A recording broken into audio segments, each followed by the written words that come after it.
The top two offenses in the Big 12 will meet this Saturday in one of college football's greatest rivalries. Welcome in to Inside the Big 12, everybody. I'm your host, Morgan Uber. Oklahoma and Texas will square off for the 116th time in the Red River Showdown.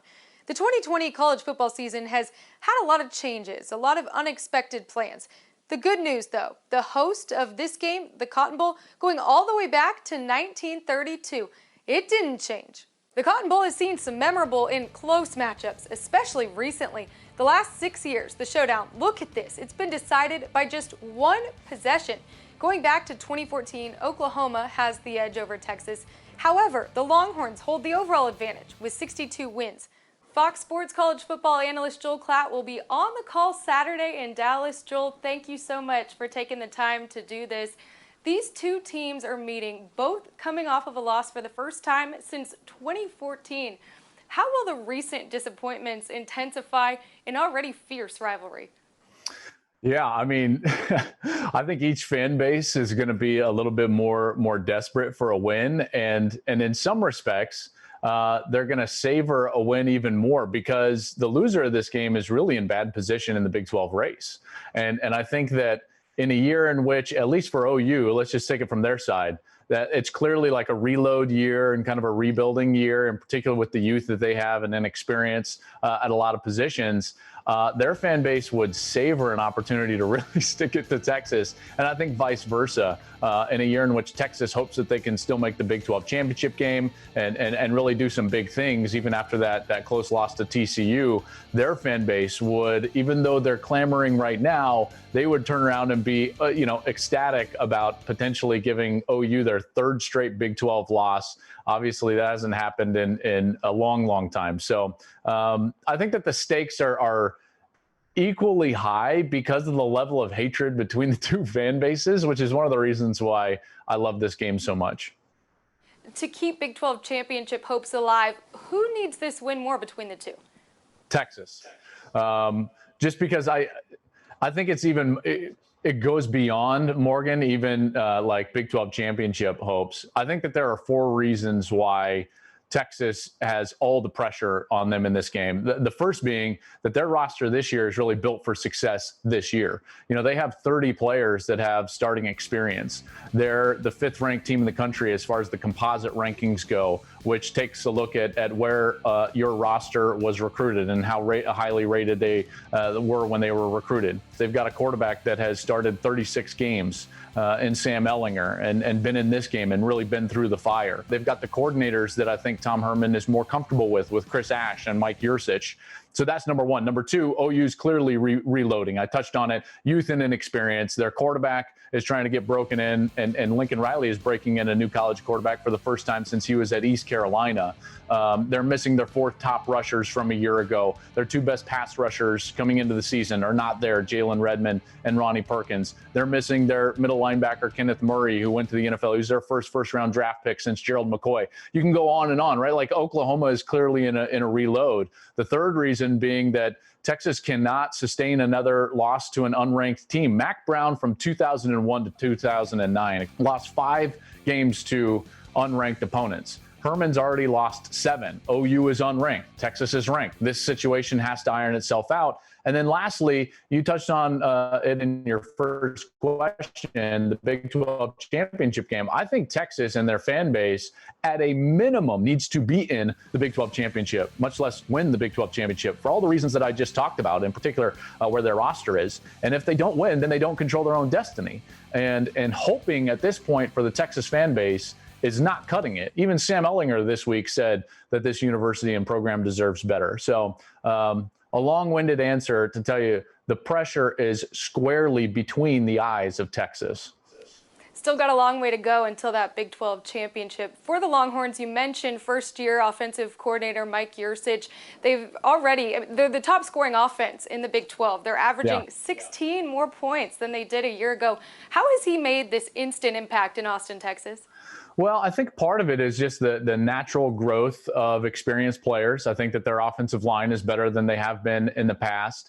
And I think that Sam's playing at a really high level. But what Mike brings to the table is really a level of nuance to the offense. And I think more in particular, the play calling on Saturday. You know, with Herman calling plays as the head coach, that's really tough to try to be the CEO and the head coach. Lincoln Riley does it seamlessly, Ryan Day does it seamlessly, but they make something that's really difficult look very easy. And I think Mike Yurcich brings that level of focus to be a little bit more dynamic during the game on Saturday. And then I think Sam has just done a heck of a job of attacking the defense, making sure that they're in the right plays, and getting some protection when he's needed it to take shots down the field. So I think it's a combination of all those things: experience, offensive coordinator, development at the quarterback position, that has led to this little bit of a bump for them offensively. Quarterback Sam Ellinger, he already has 14 passing touchdowns through the first 3 games. We've seen Oklahoma's defense struggle a bit in the pass game. They're 6th in the Big 12 in terms of pass defense. Yeah. What improvements are they really going to need to make in order to slow Ellinger down? All of them. Man, I think that the biggest problems with OU's defense right now is structural. And to a sense, philosophical. And I don't think that they're fixed easily. I think that they're fixed over cycles of recruiting. So I think that they're probably still a year or 2 away. And let me just go through. They don't have a great pass rush, right? So when you don't have a great pass rush, your corners, defensive backs are going to be exposed because they're asked to cover for a lengthier amount of time. Those corners and defensive backs have not played up to their potential, in large part because they're not long enough. They're just not tall. And when you look at the best secondaries in college football, they're generally tall. Ohio State, Alabama, LSU, Clemson, all of their starting secondaries average over 6 foot in height. When you look at Oklahoma, they average 5'10" in height. So that length is or lack of length is a big problem. And then the pass rush without Ronnie Perkins on the field, and we'll see if he gets some playing time this week with all of those developments. But with Jalen Redmond opting out, those were the 2 best pass rushers that they had coming into the season. They haven't been on the field. So when you don't generate pass rush, it's really tough to cover in the back end. What they did a beautiful job of last year in Red River was finding ways to pressure Sam Ellinger. Remember, they had 9 sacks in that game. They pressured him all game long, where it was all over him, all in his face. And they've got to find a way to do that again on Saturday. As far as the Sooners offense goes, who of this receiving core really needs to step up to help out freshman quarterback Spencer Rattler? Yeah, you bring up a good point, Morgan, and that is, who is going to be the guy, right? They've had CD Lamb for a couple of years, and he was so good that you don't realize the impact that he's having during the course of a game, and in particular, the type of security blanket that he can be for a quarterback on big downs, in particular third down. When I watch the film right now, what I see is an offense that is struggling, in part because they're not running the football very well. And then secondarily, they don't have a guy that can just go make a play based on his physical ability, get separation, catch a contested ball. And that makes it really tough on a quarterback. So Spencer Rattler's been put in a tough position. I think that the guy that needs to really step up is probably their most experienced guy, Charleston Rambo. I look at others on that team, and maybe we'll see Jaden Hazelwood during the course of this season. I think he has the potential to be a number 1 guy. Maybe it's the young kid Marvin Mims, but they need somebody that's going to step up and be that number 1 threat for Rattler. As a former quarterback yourself, you know the position well. How would you assess the way that Rattler has led this Oklahoma offense through the first 3 games of his first year as a starter? Yeah, I mean, he's done a lot of really good things. Like 95% of the things that he does are just like, wow. Immense amount of talent, arm talent. I'm thoroughly impressed. But then he'll show you some of that inexperience at times. And I think a lot of that came to bear in the second half of the third quarter and into the fourth quarter against Iowa State, which is understandable, Morgan, because young quarterbacks struggle when the first time they go on the road. And again, Lincoln Riley hasn't had to break in a quarterback in college football while he's been at OU. So he's going through it for the first time at OU. There are 4 things that I thought Rattler could do better immediately. These are immediate fixes. Like, he can do this week. Number 1 is hang in the pocket a little bit longer. All right, he was leaving the pocket way too quick, and because of that, there were open receivers down the field that he just didn't see because he was moving too early. That's number 1, and that's all young quarterbacks. Number 2, you've got to know your protection. In the third quarter, Iowa State generated a lot of momentum because there was a free blitzer off the right side, and they got a big sack. There was a wide open hitch route over to the left.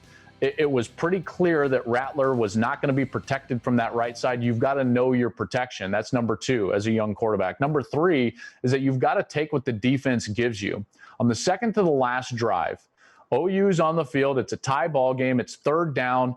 Iowa State blitzes off the right. Stogner, the tight end, is wide open for a first down, and Rattler doesn't see him. He takes a sack. It pins him back in terms of field position. They punt it away. Iowa State goes down and scores. That's not going to cut it. And then lastly, young quarterbacks cannot predetermine to take a shot down the middle of the field.